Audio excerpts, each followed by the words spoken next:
Hi hello అండి. నేను మీ జ్యోతి. మనకింకా ఎండాకాలం వచ్చేసింది కదా! ఒంటికి చలవ చేయడానికి చిన్నపిల్లలకే కాదండి, పెద్దవాళ్ళకు కూడా ఈ పెసర లడ్డు చేసి పెట్టారనుకోండి, అందరూ ఆరోగ్యంగా ఉంటారు. చిన్నపిల్లలైతే దృఢంగా పెరుగుతారు.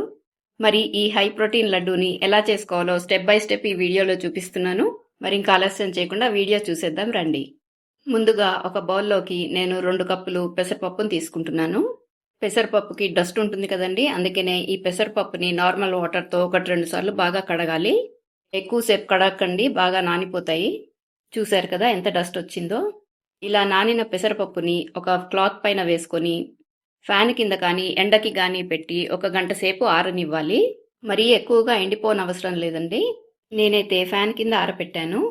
ఇప్పుడు స్టవ్ పైన ఒక ప్యాన్ పెట్టుకొని ఈ ప్యాన్లో పెసరపప్పుని వేసుకోవాలి. పెసరపప్పు బాగా ఎండిపోతే పర్వాలేదండి. కొద్దిగా తడి ఉంటే కనుక డ్రైగా వేయించుకోవాలి. తడిగా ఉంటే కనుక స్టార్టింగ్లో పెనంకి కొద్దిగా అంటుకుపోతుంది. డ్రై అవ్వడానికి ఎక్కువసేపు పట్టదండి, 2 నిమిషాల్లో డ్రై అయిపోతుంది.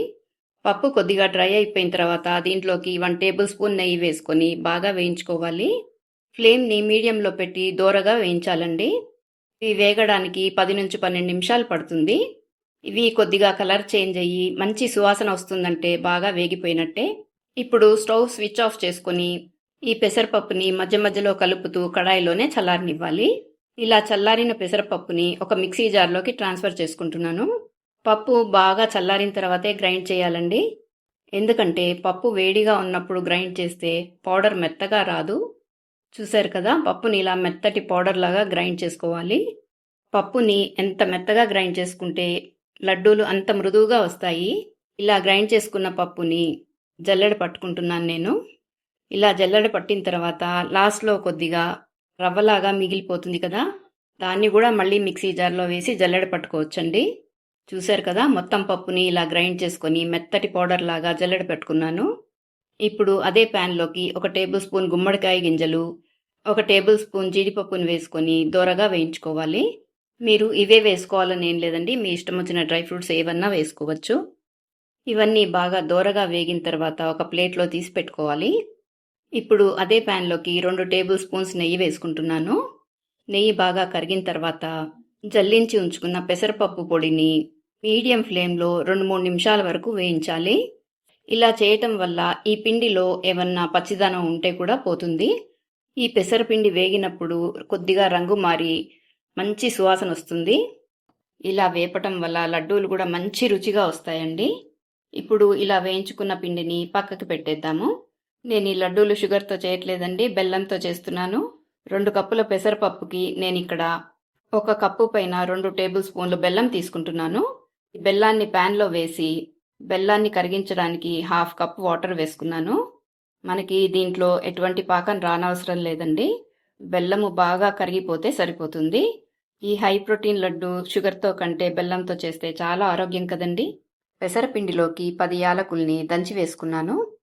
ఇంతకుముందు వేయించి పెట్టుకున్న నట్స్ని, 1 టేబుల్ స్పూన్ బాదం పప్పుని, 1 టేబుల్ స్పూన్ పిస్తాని కూడా తురిమి వేసుకుంటున్నాను. ఈ లడ్డూలో అక్కడక్కడ నట్స్ తగులుతుంటే చాలా టేస్టీగా ఉంటుందండి. ఇవన్నీ ఒకసారి బాగా కలిపేసి ముందుగానే కరిగి ఉంచుకున్న బెల్లం పాకాన్ని ఫిల్టర్ చేసి వేసుకుంటున్నాను.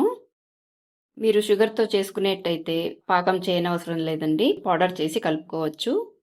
బెల్లం వాటర్ని ఈ పిండిలో బాగా కలిసేలాగా కలుపుకోవాలి. స్పూన్తో కానీ గరిటెతో కానీ కలుపుకోండి, లేకపోతే వేడిగా ఉంటుంది కదా, చేయి కాలే ప్రమాదం ఉంటుంది. మధ్యలో ఎక్కడా ఉండలు లేకుండా పిండి బాగా కలుపుకోవాలండి బెల్లం వాటర్తో. ఇక్కడ మళ్ళీ నేను 1 టేబుల్ స్పూన్ నెయ్యి వేసుకుంటున్నాను. ఇక్కడ నెయ్యి వేయడం ఆప్షనల్ అండి, నేను లడ్డూకి మంచి షైన్ వస్తుందని నేను వేసుకున్నాను. వేడిగా ఉన్నప్పుడు ఈ పిండిని ముట్టుకోకండి, చేయి కాలుతుంది. ఈ పిండి కొంచెం గోరువెచ్చగా ఉన్నప్పుడు లడ్డూలు కట్టడం స్టార్ట్ చేయండి. లడ్డూలు చాలా చక్కగా వచ్చేస్తాయి. పిండి పలుచగా అయితే కనుక ఉప్మా రవ్వని కొద్దిగా వేయించి కలుపుకోండి. శనగపిండిని కూడా కొద్దిగా వేయించి కలుపుకోవచ్చు. నేను చెప్పిన కొలతలతో చేస్తే మీకు పర్ఫెక్ట్గా వస్తుంది, ఏవీ కలపనవసరం కూడా లేదు.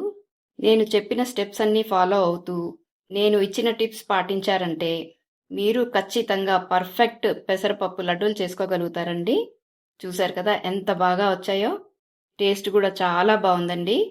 పిల్లలకి ఇవి రోజుకొకటి ఇచ్చారనుకోండి చాలా పుష్టిగా ఎదుగుతారు. చిన్న పిల్లల నుంచి ముసలి వాళ్ళ వరకు ఎవ్వరు తిన్నా కూడా ఇది చాలా మంచిదండి. మీకు ఒకటి తుంచి చూపిస్తున్నాను చూడండి, ఎంత మృదువుగా వచ్చాయో. మీరు కూడా తప్పకుండా ట్రై చేసి మీ ఫీడ్బ్యాక్ని కామెంట్ సెక్షన్లో షేర్ చేసుకోండి. మీరు గనక మొదటిసారి నా వీడియో చూస్తున్నట్టయితే ఒక లైక్ కొట్టి సబ్స్క్రైబ్ చేసుకొని హైప్ చేయండి. మీ ఫ్రెండ్స్ అండ్ ఫ్యామిలీతో షేర్ చేసుకోవడం మర్చిపోకండి. మరో మంచి రెసిపీతో మరో వీడియోలో కలుద్దాం. Thank you for watching.